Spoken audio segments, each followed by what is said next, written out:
I can't think of anything more important than for a person today who calls themselves a Christian than to have a proper relationship with God. I think that's the essence of Christianity. And having a relationship means communicating. Now, we communicate with God. We speak to Him by praying.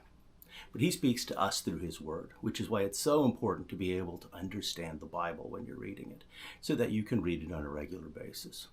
And one of the difficulties that I run into a lot as I teach primarily youth is the fact that people sometimes have a difficult time reading their Bible because it's set in a world that's over 2,000 years old.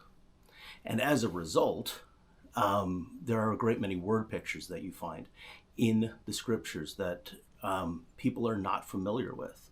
What does it mean that God is a rock? What are the important things to understand about God being your shepherd, and by implication, you being His sheep? In addition, the narrative of Scripture is set in a larger story with which many people are quite unfamiliar. For one thing, you can ask, where did these Pharisees come from? They're not in the Old Testament. Why did they suddenly appear in the New Testament? Who are these guys? What should I think about them? Also, what's up with these Herods?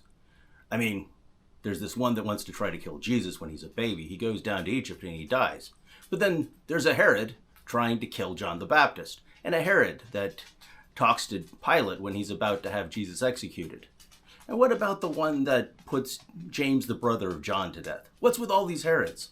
These are things that we can learn and that I can tell you about. There's an entirely other reason, kind of apologetic in purpose, for understanding the history surrounding the Bible.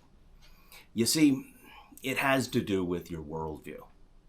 See, a Christian worldview is one where you believe things like the resurrection from the dead, primarily in the person of Jesus Christ, is something that occurred historically and that actually took place. Meanwhile, a naturalistic worldview is one where such things could never take place. Now, obviously, as a Christian historian, I would argue that that's the entire point of the resurrection, is that it's not something that you can reproduce or that happens commonly. And while in the Bible it seems like you get a lot of miracles, the fact is that it's covering many thousands of years. And those miracles, when spread out over the number of years, are actually not all that frequent. Not really. And as a result, people who would like to say that the Bible is not supernatural have a problem. And it has to do with all the prophecies, thousands of them, that are fulfilled literally later on in the Bible. And the only solution they can come up with is to say that the Bible was written later and that all of these prophecies were prophecies after the fact. That's why anytime things in the Bible are even historically feasible and fit in properly with the eras in which they're purported to be written, it's such a huge blow to their worldview. You see, people did not have Google back then, and they couldn't look things up on the internet to find out different things. So when you find out that practices such as having a maidservant serve as a surrogate mother for a family that can't have children, like with Abraham and Sarah and Hagar, that fits in directly into that time and era. But how would deceitful scribes from the 5th century know that were living in Judea? Well, they wouldn't. They'd make hilarious mistakes, not have accurate details like that. Also, how would they know what the composition of bricks in Egypt in the 15th century BC was?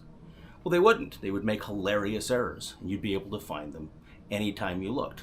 The fact that no such errors exist is evidence of the fact that the Bible was written, the parts of the Bible that were written earlier were in fact written earlier. And by implication, that means that those prophecies were there, whether they like it or not, no matter what kind of a shred it makes of their naturalistic worldview. So they have to believe things like, oh, well, they had sources that they had from earlier, and they used those, and then they added the prophecies in. But we still have a problem. And that problem is the fact that if they had authentic sources, actual writings from a guy like Moses, how could those possibly get replaced by forgeries? How would anyone accept that if they had authentic writings that were thousands of years old? Well, it's a mystery to me, Bert. But the point is that the historical authenticity of the Bible, as an apologetic matter, helps you to build you up in your faith, because ancient history, they would have no idea about practices even nearby 1,000 years before.